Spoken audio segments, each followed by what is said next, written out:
Hello all! Today I'll be working on a very bright orange neon scarf made with hypoallergenic acrylic yarn that was donated to me from a follower's mother's stash, and talking about the mixed feelings I have from Voldemort's accidental validation of the ace community.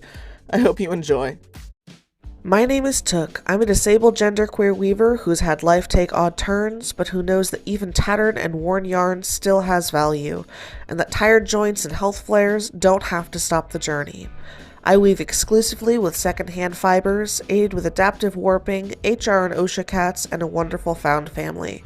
Welcome to Hawksong Weaving, where all our paths are a little bit warped. First, a bit of an explanation on why I've developed this adaptive warping method. I have hypermobile Ehlers-Danlos syndrome, which has cascaded into postural orthostatic tachycardia syndrome. So for time's sake, know that I have joints and collagen that doesn't work, and if I shift positions too quickly, I get pre-syncope or pre-fainting symptoms. All of this comes with chronic pain, so for a lot of reasons, a traditional warping board doesn't work for me, along with being really expensive and taking up a lot of space in my small studio. I weave on a shocked cricket loom. I have the 15-inch wide version, and I know how long the scarf is going to be on the pegs because I've made this type of scarf so many times, and I've just got it figured out at this point. My type of weaving tends to drive traditional weavers a little up the wall because I don't measure and I don't do math. I just, through experience, have figured out how the different fibers are going to work. And part of that process for me is my accordion coat rack warping board. It's nice and neat, it contracts into a smaller space, I can adjust as I need to, and I don't need to be up and down and all around and having tachycardia, a racing heart, that stresses out my medical alert cat Penelope.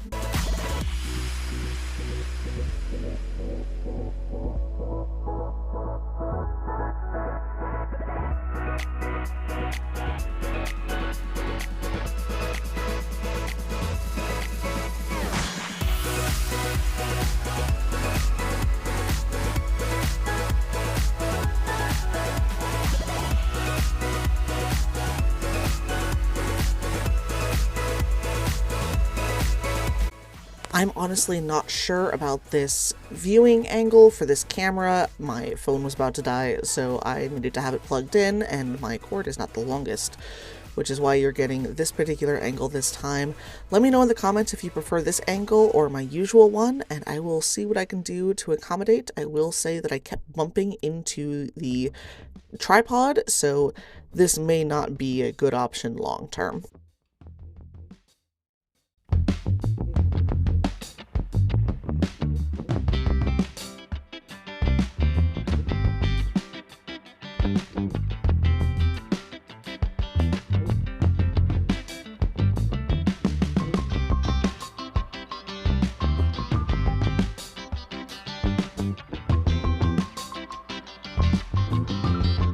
A bit of a time skip, all told that took about 12 minutes. With the warp threads sorted, I'm lifting up the loom to release the warping board from the loom, gathering the warp threads into one large bundle, and using the back of my neck to drape them over and keep them tidy and out of the way while I collapse the warping board and get it tucked out of the way.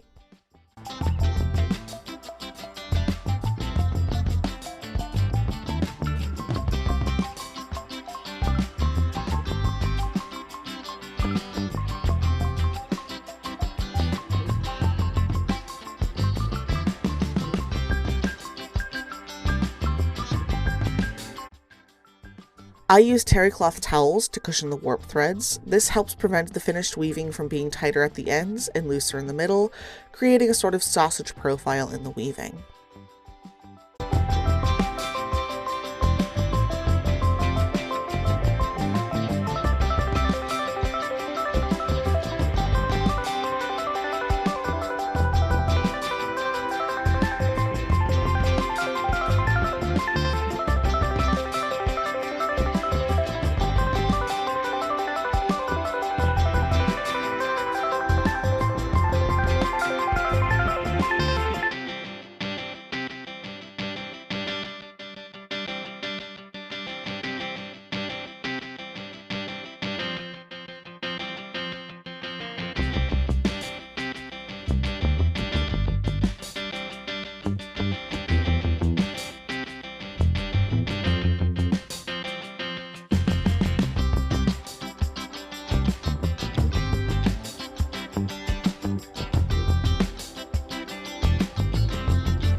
The way I warp has me cutting the warp loops at the end of winding the warp.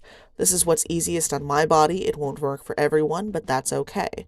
This is honestly a better angle than my usual angle, and you can see that I'm making sure to being careful to pay attention to how the warp threads are laying on the back bar of the loom. The right hand thread goes through the smaller hole in the rigid heddle reed. It's not critical, and some minor mistakes aren't the end of the world, but it does make it easier to keep the tension of the warp threads even across the entire weaving.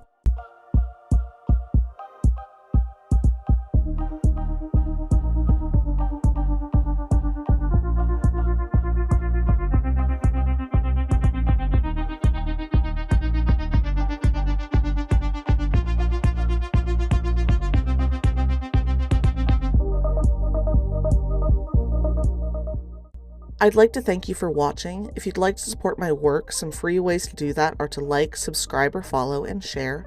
This applies to other small artists as well. It's a great way to let the social media algorithms know that this is content worth watching.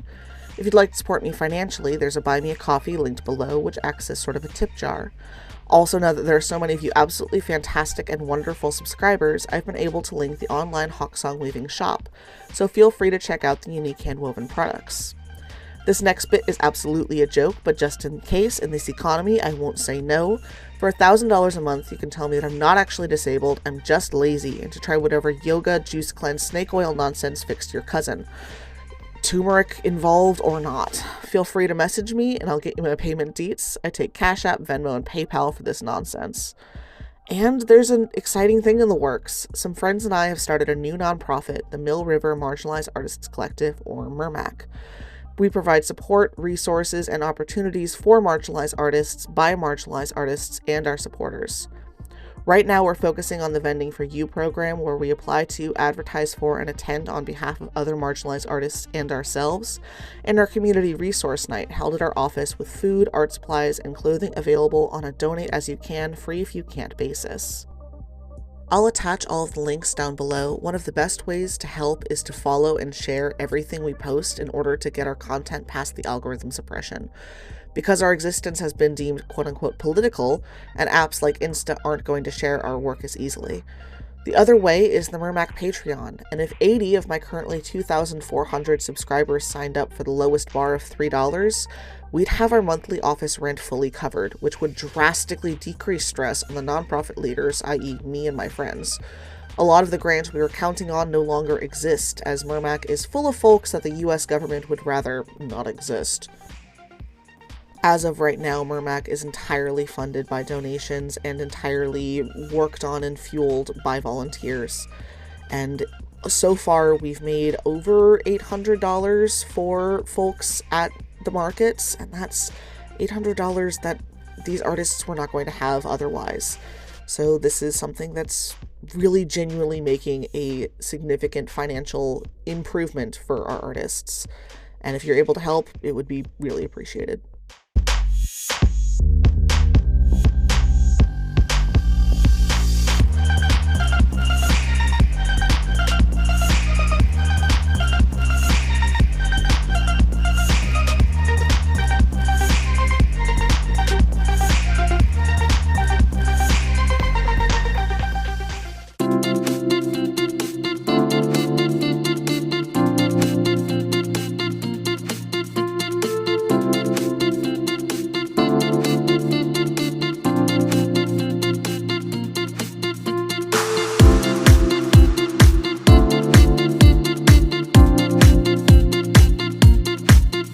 Another time skip, again, about another 12-15 minutes, and attaching the warp to the bottom apron bar, which is pretty easy. I finger comb it, get it separated into bits about 4 to 5 warp threads wide, separate these bits into 2, and then do a half hitch tie to the apron bar.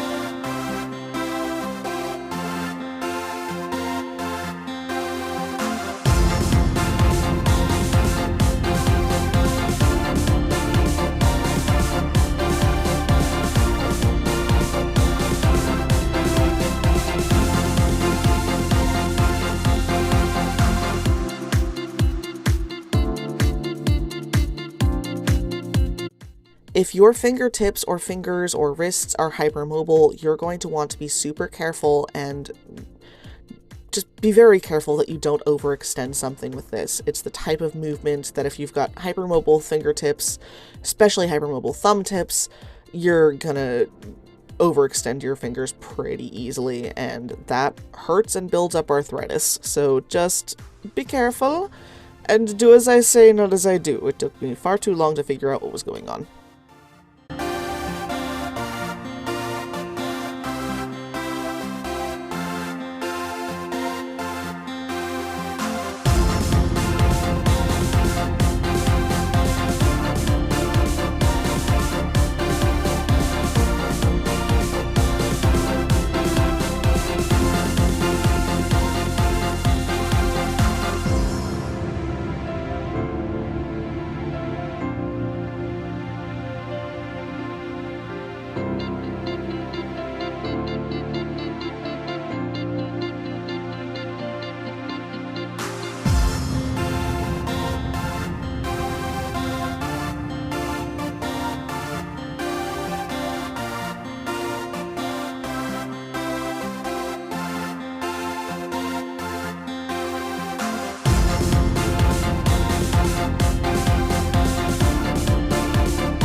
And getting to the fun part, the weaving.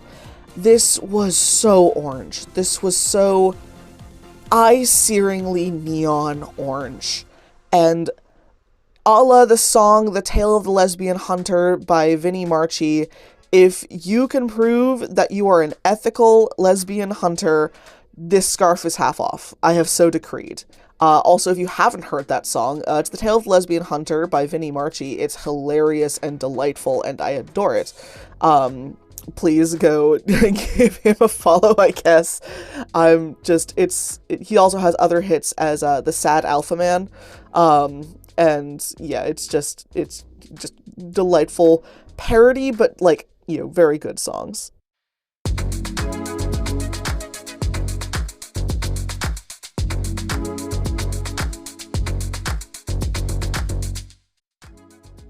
Speaking of parody that shouldn't be parody, so I am asexual, or gray ace technically.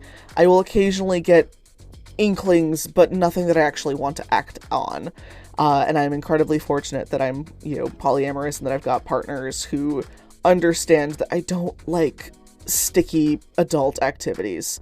Partly it's a sensory thing, partly it's a lack of desire thing, partly it's why would you want to do that when you can go weave? Weaving is so much more physically satisfying.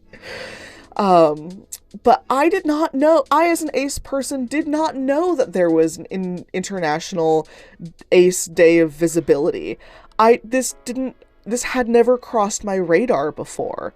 So I found out via Moldemort, aka J.K. Rowling, but I'm just going to call her Moldemort because that woman is not well, bashing us on Twitter. And yes, it is okay to dead name Twitter. I'm not going to be calling it X. But it's just, okay.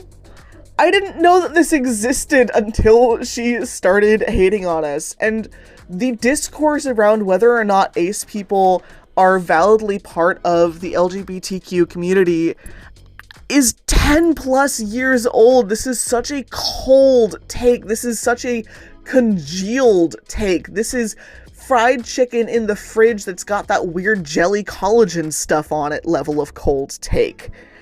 And I'm just like, okay, in a weird way, this is validating, but also I done been validated for several decades at this point. I'm just so confused, and I genuinely hope that that woman gets to a doctor, because number one, there's the whole mold thing, and number two, okay, boomer, okay, just whatever. And I don't even mean boomer derogatory in most ways, but just, the woman needs to get a life. That woman needs to get a life. It's weird that she cares this deeply and is this angry all of the time. Do we know if she's had a head injury? I don't know, and honestly, I don't care at this point. But just, alright, cool. My ace identity is valid now because J.K. Rowling hates me. I mean, she was already gonna hate me because I'm trans mask, but just, okay, alright, here we go. This year is weird, y'all.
And we've got some affection from Hades, a bid for affection. Honestly, I'm at a very close point where I'm just going to purchase a sling as soon as I can find one at a thrift store, because Hades desperately wants uppies all of the time, and Penelope Calico has also started desperately wanting snuggles more, and it's just gotten to the point where, like, okay, children, you can be on me, but I need to also still be able to do things with my hands. And they are just absolutely infuriated by the idea that I might want to do things with my hands while they are on me. So, joking answer, oh no, I got top surgery so there could be more room for my cats. Not actually, but just, yeah, I mean, there's more room for them now, so might as well.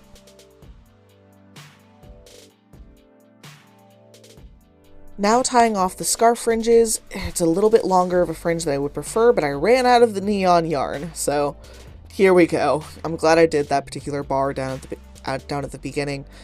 I prefer to do 2x2 warps tied into a fringe of 4, but we'll do a double sliding knot of 3 if I don't have a wide enough warp. I do usually steam block my wool blend scarves. This helps the wool fibers to soften into each other and relax into the weave.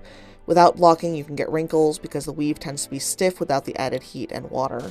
However, because this is acrylic, historically I haven't been doing steam blocking. I did recently get informed by a follower, shout out to Emma, woot woot, that you can steam block. It's called breaking the acrylic.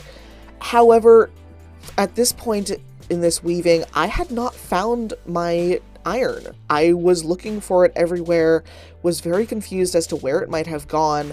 And then a while ago, I mentioned this to my friend Avery, who's also a business partner via Mermac, and I was like, hey, like, I'm missing my iron. This is so annoying. You know, can I borrow your iron? And Avery was like, hey, I've got this green iron that's been floating around my apartment. I have no idea where it came from.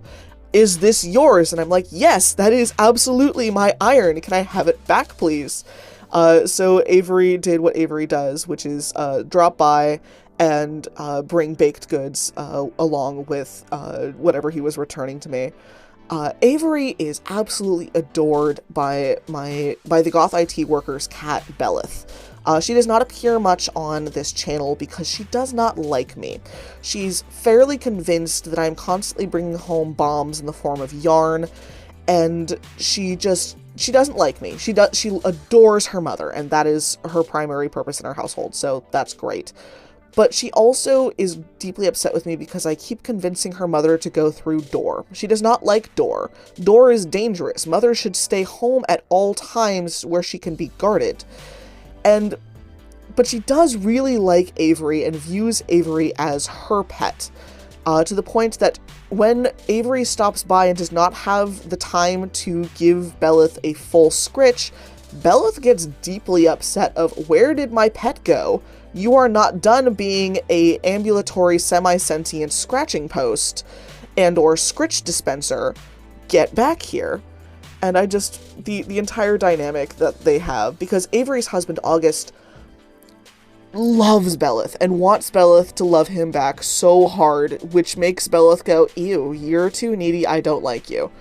And it's just so aggravating from this very persnickety, very small cat.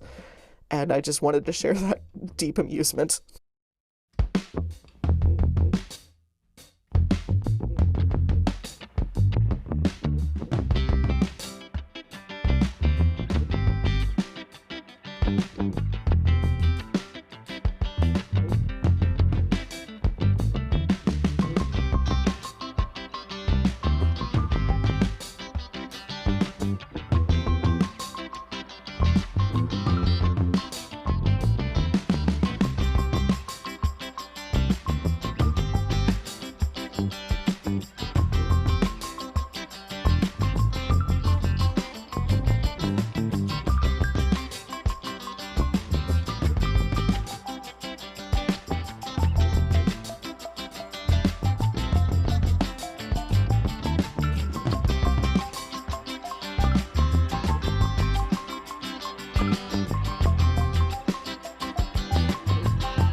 And unrolling and getting it tied off on the other side. This is so orange. It's so neon. It's painfully neon. This is not my usual type of scarf, but it got suggested to me and I couldn't get it out of my head. And it's so orange. Like, I live in Northampton, where one of the primary fashion choices is a button-down that's usually ill-fitting, that can give you glaucoma at 60 paces. And this is so orange. It's so orange.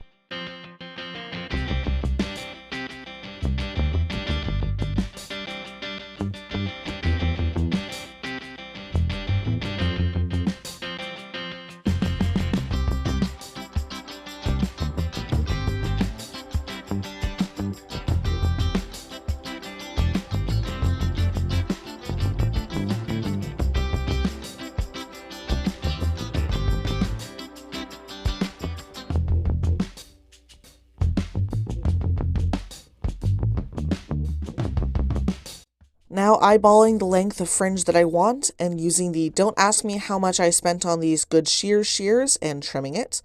The final step is between half an hour and 45 minutes of tying the fringe knots. This is not strictly needed on a lot of these scarves, but it adds a nice polished finished look at the end product.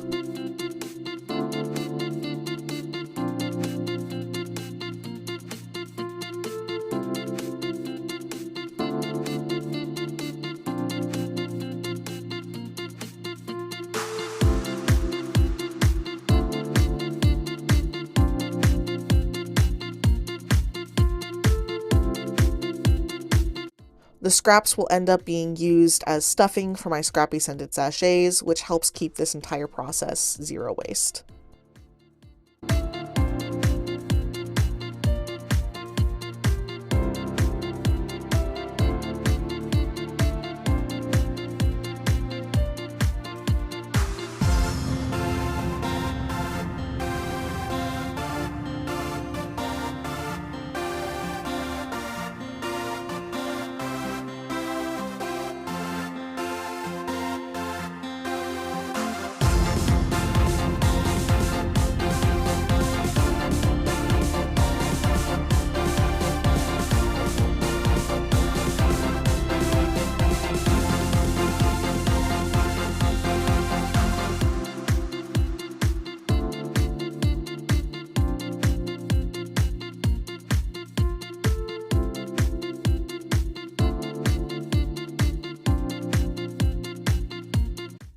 Thank you for coming along as I wove a scarf from this neon orange donated yarn.